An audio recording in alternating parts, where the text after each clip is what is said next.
sudah menuju sini. Silakan ambil posisi daripada tidak kebagian. Mohon maaf. Mas, sudah cukup barangkali? Iya, soalnya sudah bikin sampah juga di situ. Sampah loh itu, Mas. Mau kemana? Tidak ke situ ya, situ. Oh, enggak. Tidak di sini juga. Di mana? Di luar ini aja, Ya. di atas. Mohon pengertian, mohon. Iya, iya. Sorry Mas ya. Ya. Semoga tidak mengganggu yang ini ya. Enggak apa-apa ya. Cek situ boleh ya? Tidak bisa. Gi, di sini Gi ya. Tolong Mas, tidak. Mohon maaf Mas, ada tali nih Mas, tolong di ini aja, di luar aja. Mohon kerjasama, saya minta tolong. Pak. Saya minta tolong di sini keluar. Sini keluar. Mas Riza. Sebelah sini. Mana ini? Mas, di atas aja Mas. Soalnya yang lain tadi juga tidak di sini. Kalau bertambah banyak bagaimana? Terima kasih ya.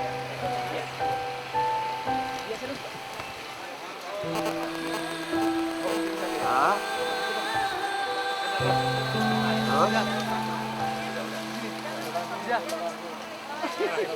Ini udah ditambah lagi.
Nanti saya tolong. Yang bukan keluarga saya minta tolong.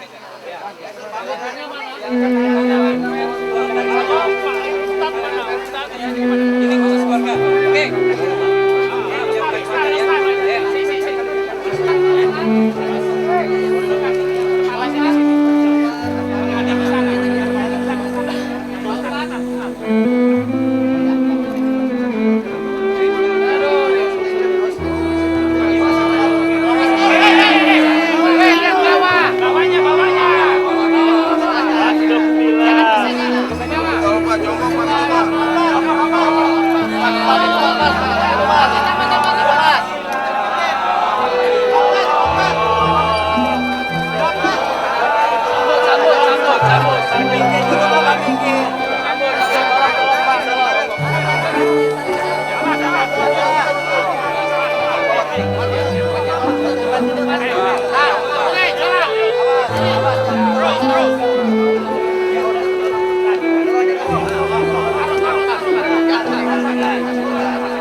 Turun deh, turun.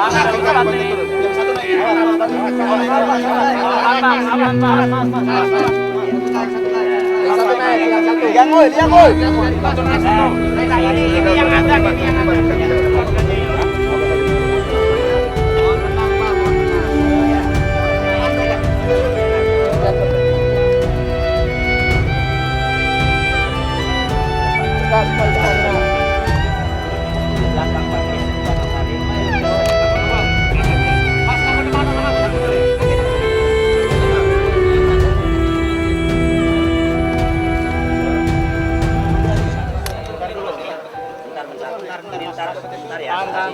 Kalau udah ngepet udah. Baru diganjel ya. Mas belakang nih lihat nih Mas depannya.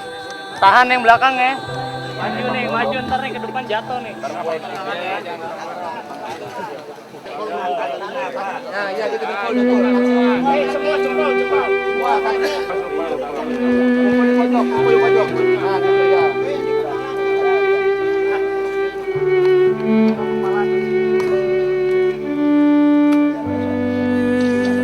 Yo, barang.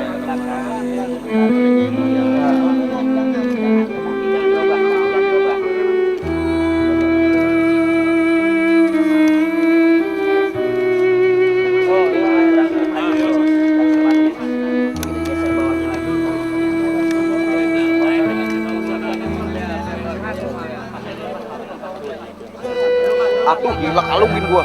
Set dah. Mau bunuh gue. Ada gajaran tadi.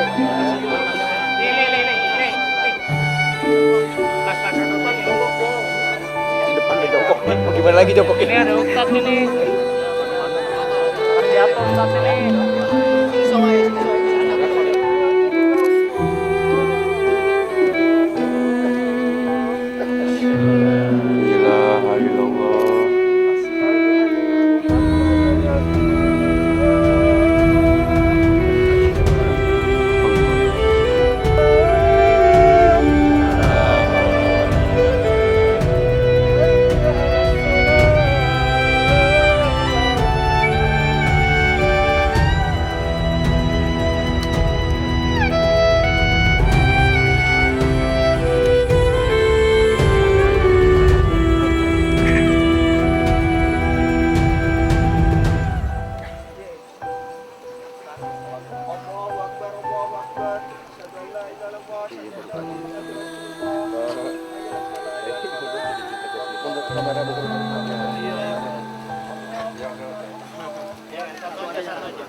Posisi sampai nggak kawan kok.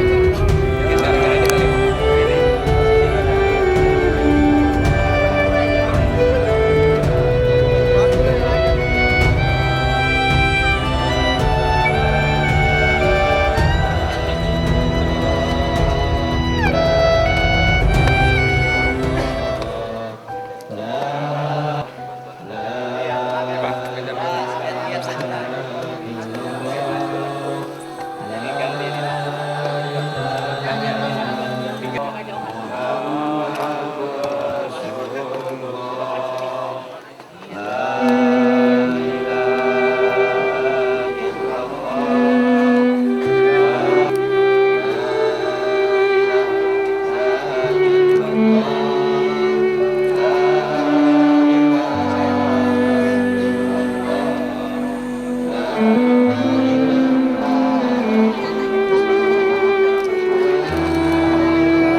Sampahnya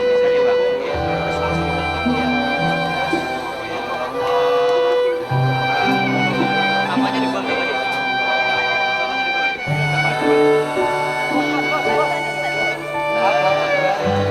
Ya, kalau 1 3 hari lagi kita buat aja. Oh ya,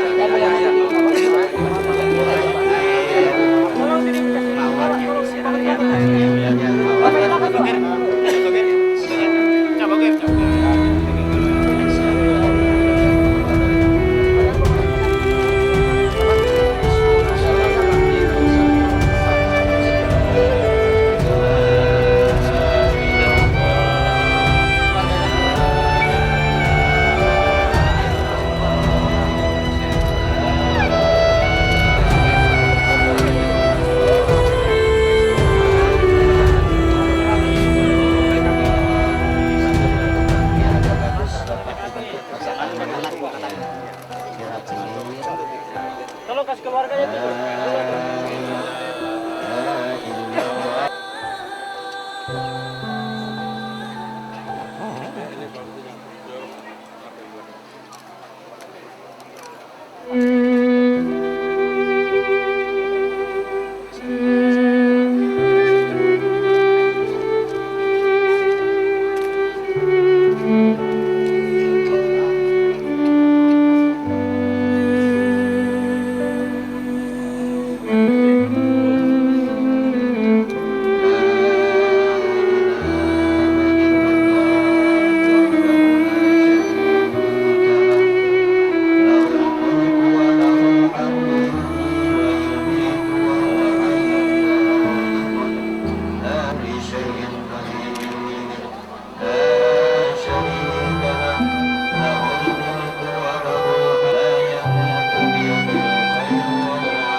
Apa-apa yang ditinggalkan oleh beliau yang baik-baik.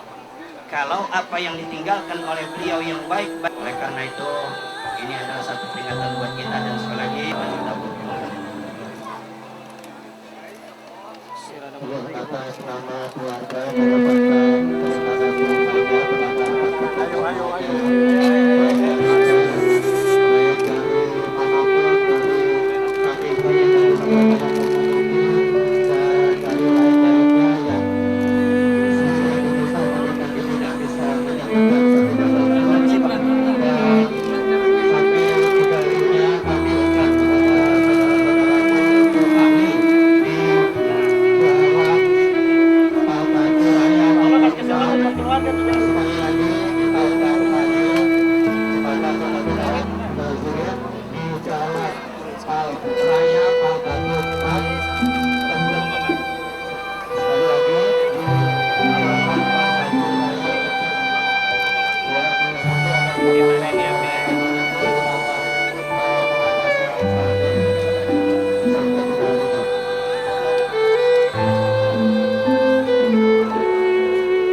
sulit menyampaikan dan saya yakin sampai ke liang lahat.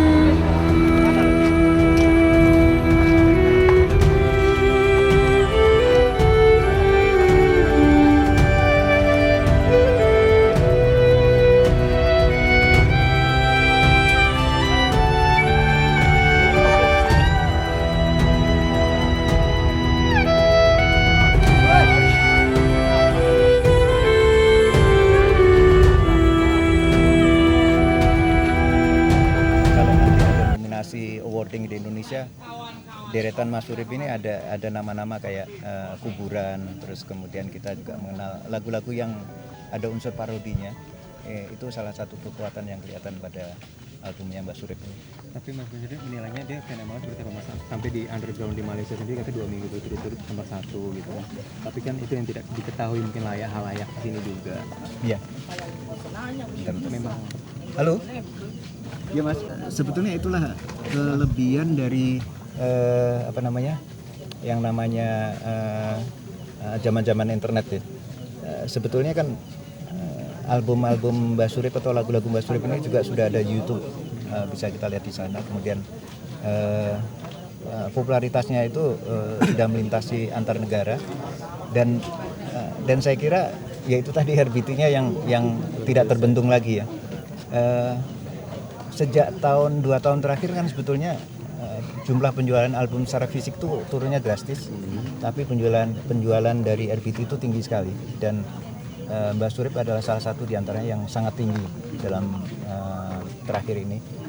Karena itulah label Falcon Record ini saya kira satu label yang insting bisnisnya luar biasa sekali karena di tengah keunggulan lagu-lagunya Kuburan, kemudian kalau nggak salah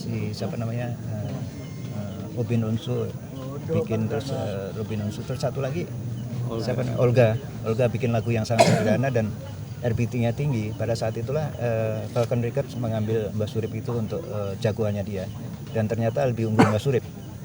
Tapi satu hal yang Tuhan berbicara lain karena kelihatannya 2 bulan itu adalah waktu popularitas yang sangat pendek bagi seorang Mbak Surip. Satu hal yang sebetulnya kita menyesal sekali, kenapa tidak ada manajemen yang menangani tokoh semacam ini dalam usia 60 tahun, kayak orang dibiarkan masuk ke rimba persaingan yang begitu ketat sehingga tidak termanage secara rapi. Bayangin aja kalau kita melihat Mbak Surip ini sedang berjalan ke venue dengan naik sepeda motor dan kadang-kadang berpanas-panas, kalau malam kedinginan, terus kemudian sampai di jalan berhenti sebentar dia minum kopi sambil ngerokok. Inilah sebetulnya yang tidak sehat. Kalau seorang artis sudah menduduki popularitas, maka manajemen harus dibenahi. Kelihatannya yang pengen jadi manajer banyak sekali, sehingga kontrak itu bisa satu orang mengontrak Mbak Surip untuk Kota Malang, yang lain untuk Medan, sehingga tidak pernah berhenti dan akhirnya seperti ini. Jadi menyayangkan dari pihak label juga berarti? Saya kira label kadang-kadang tidak berani mengontrak ini. Ada label rekaman yang mengontrak artisnya itu secara eksklusif, tapi ada juga yang melepas pada saat artis itu tidak bersedia dikontrak oleh label rekaman. Nah, terlepas dengan kompensasi RBT yang sangat luar biasa gitu Mas, tapi mengingat ini yang kabarnya kan memang dia hanya beli putus Mas. Jadi terlepas dari segi hak cipta itu melekat pada penciptanya, sehingga yang namanya flat pay itu tidak berlaku lagi pada saat kita ingin menikmati bagaimana yang namanya RBT, ringback tone. Jadi meskipun dia dijual flat, RBT itu tetap melekat dan itu selama hitungannya 3 tahun. Jadi saya kira seperti Mas Adi tadi cerita dari Falcon Record, maka diminta agar telekomunikasi yang membawakan content provider itu sudah mulai menghitung, karena beliau sudah meninggal, maka ahli waris itu yang berhak atas uang-uang yang dihasilkan oleh Mbak Surip melalui ringback tone. Jadi yang namanya flat pay, begitu hak cipta itu dihitung, itu harus dihitung kembali karena itu tidak berkaitan dengan masalah royalti. Jadi menyentuh 11 miliar itu sudah setelah menghitung? Apa memang baru perolehan keseluruhan atau memang sudah siap? Kita jangan berasumsi bahwa nilainya sekian. Sampai saat ini yang saya tahu, kita belum tahu secara jelas karena hitungannya 3 bulan. Mbak Surip albumnya belum sampai 3 bulan, album ini atau single yang terutama Tak Gendong itu, sehingga hitungannya barangkali baru bulan depan. Kalau sudah meninggal seperti ini, maka usulan saya maupun Mas Adit dari Falcon Records secepat mungkin untuk dihitung kemudian jumlah usernya berapa, dari situlah nilai itu akan keluar. Kan misalnya 7.000 perak, 3.500 atau separuhnya itu adalah untuk telco, 3.500 itu adalah untuk produser, content provider, kemudian sama artis. Yang disebut artis ada penyanyi, ada pencipta lagu. Mbak Surip berarti dapat 2, pencipta lagu maupun penyanyi. Hitungannya seperti itu. Tinggal dikalikan kalau itu sampai 8 juta, sekian rupiah kali 8 juta. Mas Ben, Gitu, Mas Ben yang lebih mengerti tentang hukum ini. Ada sedikit kontroversi ketika salah satu manajemen nggak mau memberikan rumah dan mobil yang sudah ditandatangani di dalam kontrak karena katanya kontraknya belum selesai. Itu gimana Mas Ben? Kayak rumah dan mobil itu nggak jadi dikembalikan. Inilah yang saya sedih sewaktu saya menonton televisi, kemudian Mbak Surip sambil bercanda, beliau mengatakan bahwa rumahnya itu belum atas nama dia, mobilnya belum atas nama. Satu lagi ada bercandaan yang sebetulnya menyedihkan sekali dan saya hampir nangis waktu itu karena rekan-rekan wartawan juga kelihatannya hitungan 82 miliar, dari mana hitungan itu. Terus kemudian sebetulnya hitungannya bukan seperti itu karena harus dibagi-bagi dan musisi itu dapatnya kecil sekali sebetulnya. Dan itulah yang disayangkan dan sampai saat ini memang belum dihitung karena masih 2 bulan. Tapi bukan manajemen Sebetulnya bisa dihitung karena sudah meninggal, harus dipercepat untuk. Tapi apakah itu secara pasti mobil dan rumah itu harus diterima oleh Mbak Surip atau malah karena kontraknya belum selesai sampai 3 tahun itu diambil kembali? Gimana? Harusnya pembelian macam itu kalau itu memang haknya artis yang memiliki uang, artinya atas nama uangnya Mbak Surip, harusnya itu diberikan dan balik nama langsung. Itu sebetulnya harus dilakukan, termasuk mobil itu. Padahal Kalau sudah meninggal ahli warisnya yang mendapatkan itu. Ahli waris itu dipilih yang paling dekat siapa, misalnya putranya atau istrinya atau seperti itu yang Kalau hal itu nggak dilakuin gimana? Apakah itu bisa dilakukan? Kita teman-teman dari pers harus mendorong agar itu diberikan, karena kalau tidak ada sesuatu yang buruk untuk perkembangan musik Indonesia. Sebab banyak kalangan seniman itu yang dirugikan hal-hal yang berkaitan dengan ini. Biasanya ada yang manajemen kurang rapi. Kayak Mbak Surip ini kan sebetulnya populer mendadak nih, yang tidak terkontrol. Akhirnya banyak orang yang menganggap dirinya manajer, dia mau kontrak di kota ini sehingga dia bingung. Dari Mas Anto Baret tadi sudah jelaskan, tadi pagi jam 4 lewat sekian menit dia di SMS, istrinya di SMS, dia mengeluh kok bisa seperti ini, kok saya ada di mana-mana. Itu pertanda bahwa Mbak Surip sekarang bingung gitu. Pada saat tadi dini hari sebelum meninggal itu ya, SMS itu katanya masih disimpan dan ini menandakan bahwa kebingungan terjadi karena banyak orang yang memanfaatkan popularitas Mbak Surip ini. Mas Ben, syarat untuk perjanjian itu seperti apa sih? Artinya Mbak Surip, pihak pertama, pihak kedua, pihak ketiga dengan materi atau seperti apa? Atau dengan notaris atau gimana? Untuk apa nih? Perjanjian misalnya. Kontrak. Iya, kontrak. Kalau kontrak itu kan kalau itu berkaitan dengan content provider itu adalah langsung ke content provider. Kalau berkaitan dengan album rekaman, maka album rekaman itu dengan produsernya. Kemudian ada kontrak lagi satu, itu bentuknya adalah kontrak manajemen. Kalau manajemen itu dipegang oleh label rekaman, maka manajemen itu harus ditangani oleh label rekaman. Ini kelihatannya nggak ditangani oleh label rekaman, sehingga orang lain bisa masuk kemana-mana, dan itu yang agak bahaya sebetulnya. Banyak orang yang akhir kata Om Ben bilang kan kepentingan tiba-tiba menjadi manajer dadakan istilahnya seperti itu. Artinya mereka masing-masing akan memiliki perasaan bahwa memiliki royalti atau memiliki bagian dari setiap honor Mbak Surip. Dan yang justru itu yang dengar juga itu manajemen itu udah mendapat keuntungan dari Mbak Surip. Justru itu yang kelihatan. Ini adalah ada hikmahnya juga kalau kecelakaan terjadi seperti ini, karena yang menjadikan seperti ini kan karena popularitas yang dadakan oleh seseorang yang selama ini low profile di musik Indonesia. Jadi Mbak Surip itu bukan Katon Bagaskara yang begitu mendengar kayak gini dia akan menuntut lebih cepat gitu ya.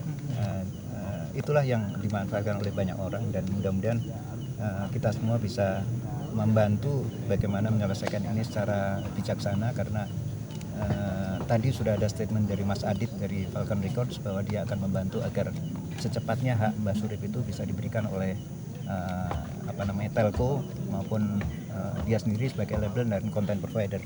Mas Ben, sebagai pengawal musik, meyakinkan nggak sih bahwa sebetulnya Mbak Surip itu korban dari industri industri musik atau industri televisi gitu katakan? Kalau saya bilang ini satu fenomena ya. Fenomena itu yang dia korban dari manajemen yang nggak beres betul.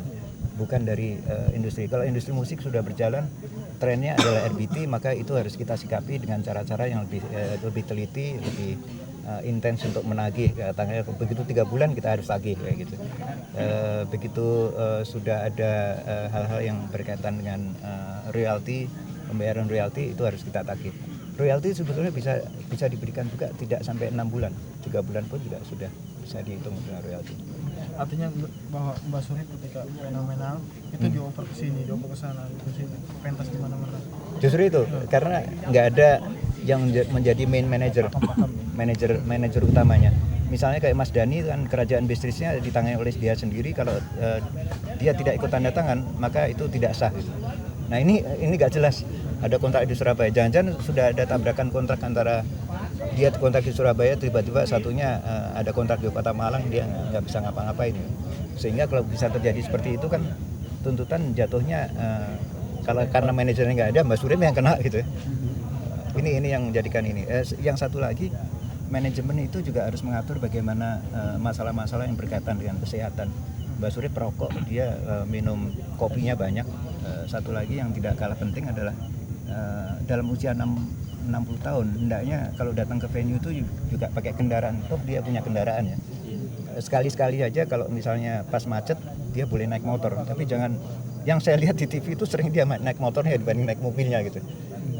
Padahal usia segitu, gitu itu yang Kalau kita lihat Gading Martin misalnya, pagi ada di Trans TV, terus kemudian paginya di SCTV, usia dia masih muda. Kalau ini enggak, 3 kali lipat usia. Itu yang mungkin jadi masalah. Oke, thank you. Ya, masih banyak. Ya udah nanti. Makasih banyak ya. Makasih banyak. Di sana juga ada. Ada 3.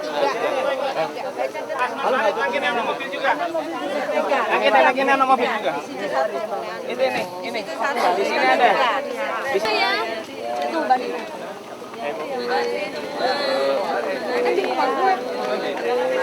Makasih semua ya, makasih ya.